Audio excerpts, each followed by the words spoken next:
Hey, welcome to an update on Archmage Rises. We are two guys, Thomas and Nick, trying to make the greatest role-playing game ever made, the most advanced role-playing game ever made. Oh, yeah. And really, that's all we have to say this week. Bye, everybody. That's it. Bye. Let's talk about the character, the character sheet, and what the player is and does in the game. How's that sound?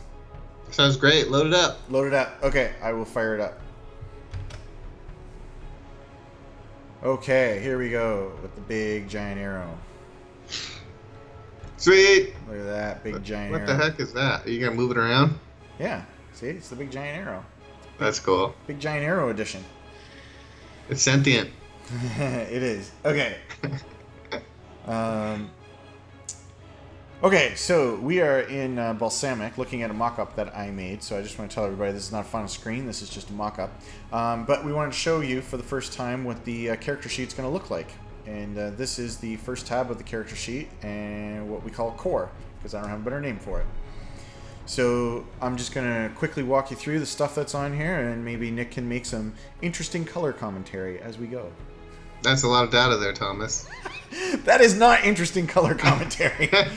You take that back. Is an observation. Okay. Okay, so obviously we have the player's name, and something that I noticed is that we have no indication as to whether you're playing male or female, which we should have. So maybe when Roger actually makes the real screens and makes like the real background of the silhouette, we'll have like a male or female one, and then you'll actually know. I'll say Mrs. Lordiabo. Yeah, that's right.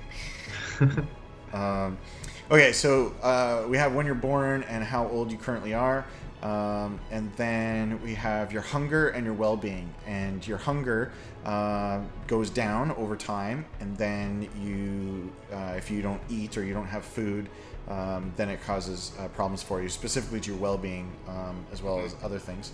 And it is possible to get a eating disorder in the game.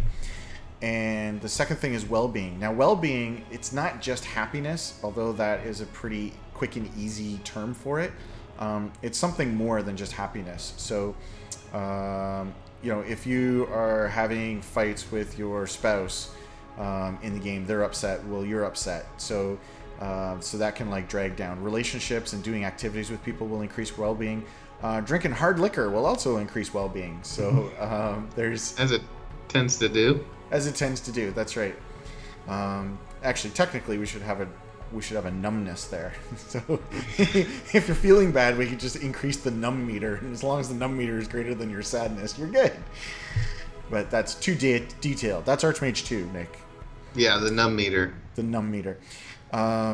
Anyway, so your well-being will be very important. It provides buffs or minuses to your casting and ability to study and relationship things and a whole bunch of other things.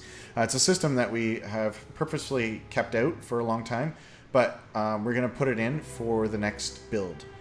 So when you go and play the game, you'll have this character sheet, and you'll also have hunger and well-being in there, which makes a bunch of those options in the town suddenly way more valuable. Yeah, food works so much better when you're hungry. Yeah, exactly. Okay, so down here we have the core spell power. Okay, so the ability of the player, the player's power in casting spells is determined by the school power. Mm-hmm. So if you're casting a fireball, it's coming from the fire school, and if you're casting magic missiles, it's coming from the arcane school, etc. So these are the core things. There are no levels and no experience points in Archmage Rises, and so this is what levels up and gives you your character progression, is in these various schools. Mm-hmm. Yeah, we have that in the game now. This is just a quick way to see it, right? Without having to select a spell. That is correct. So we thought, hey, maybe we should actually show people what their current power levels are. Yeah. Now, this is scrollable, and for DLC content, if we add new schools of power, they will be here as well, so it should work out. And these little icons should appear throughout all the tooltips and in the spells and all that other stuff, so you get familiar with them and you know what they mean. Okay, down here are the skills that the player has, and this is the newly revised list, and it doesn't show everything, you see that it has a little scroll bar over here. So we're not showing all of the skills, but we are showing most of the skills. I think there's 2 that are missing. And so we have the skill, and then we have what the current value is of that skill. And so when you're rolling a d20 and you're doing a stealth check, it's 15 plus whatever you rolled on your d20. And whether you have it rolling turned on, you actually see the dice rolling around, or you have it turned off and it just happens in the background. Either way, it's 15 plus some d20 in order to determine whether you pass something. But right next to it, you have a little progress bar. And that little progress bar, what is that for, Nick? That's to show you how close you are to leveling up. That's right. So as you do things in the game, it increases your experience in doing that particular kind of thing. And we show you how close you are to leveling up. So basically when you have successes in stealth, it increases this number until you get to the end, and when you know when you get to the end, then it becomes a 16, etc. So we have 10, 12 skills, and we're working very hard to make each one of them valuable and interesting in and of themselves. And for those who have played the game already, or maybe were really watching closely some of these screens in the past, I got rid of the idea of sub skills. There are no more sub skills. They're just skills. The next thing is the factions, and as you go through the world, you will accumulate fame, which is the world fame here, but then there's specific places that you are famous or infamous within. And so the Conclave is a very important faction, and it shows current standing, like you're an associate level or you're a master level or something like that within the Conclave, and you can use the politics features in order to improve your standing there. But then there's other factions there, and then it starts listing off the towns. And so you will have a rating of what the town specifically thinks of you. So if you go into a town, you butcher and kill everybody and steal all their things, they may not think well of you. And if you go into a town and you help everybody and you find all the stray cats and give them back to their owners, and you feed the poor, heal the people, they may think well of you. So I always thought that was a cool feature in the Skyrim games, especially like Daggerfall or something, where you're like a wanted criminal in one town, then you go to another town and everybody just treats you all neutral. You could start a new life. So, yep. Scrollable list for all that. And I think I lost my cursor. No, it was so big. It was too big. It was so big it broke.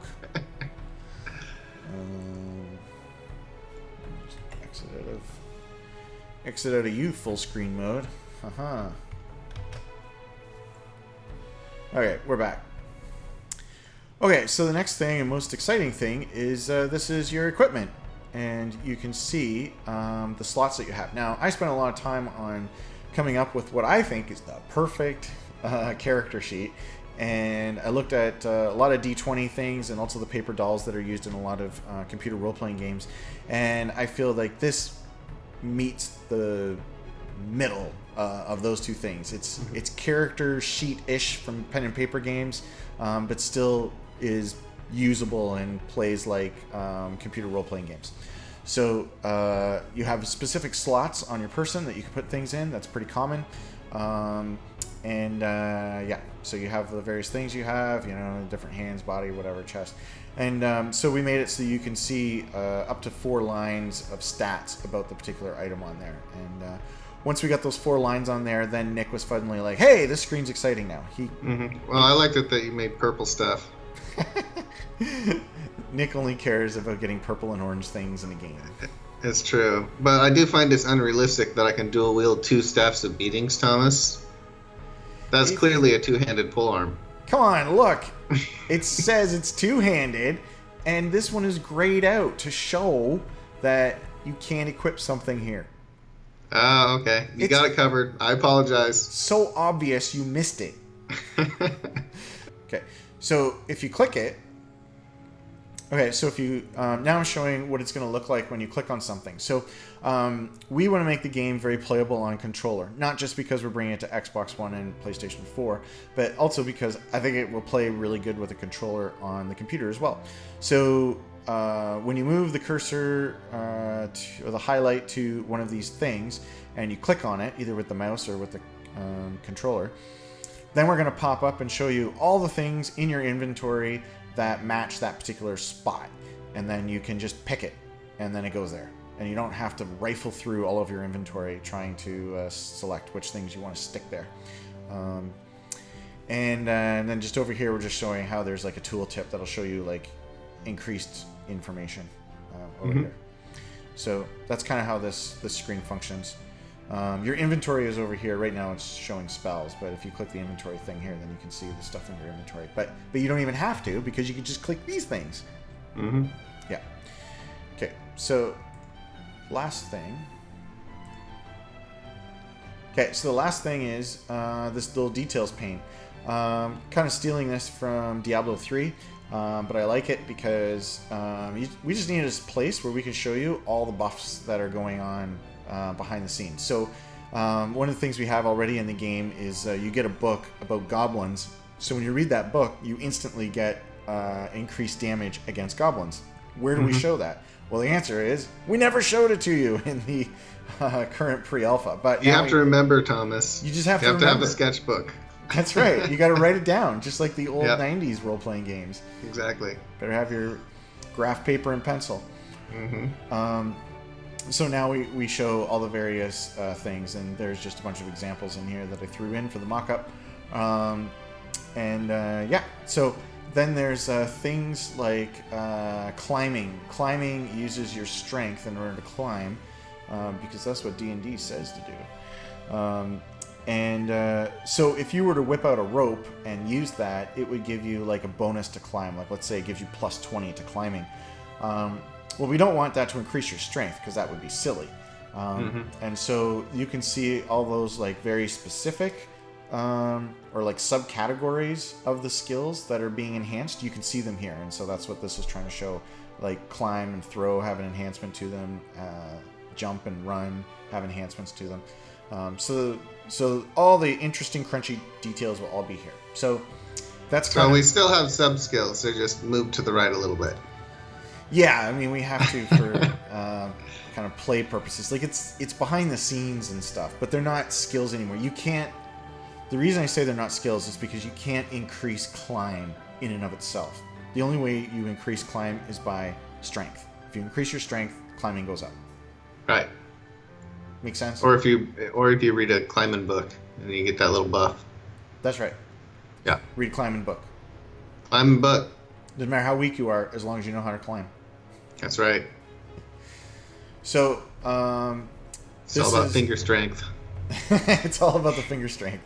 So, this is the new character sheet that is being worked on by Roger, and when he's done, it'll go to Nick. And this you will see in the new build when it is ready, post-August. So, I think that's all we have to say for this week. Looks great. Yeah? You have anything else to say about the character sheet? Not really. I think it looks awesome. Okay. It looks like a lot of work, but not a ton of work. Not a crazy amount. Nothing we can't do. Nothing we can't do. Okay. Thanks everybody for watching, and we'll see you again next week with another update of Archmage Rises. Bye. Bye.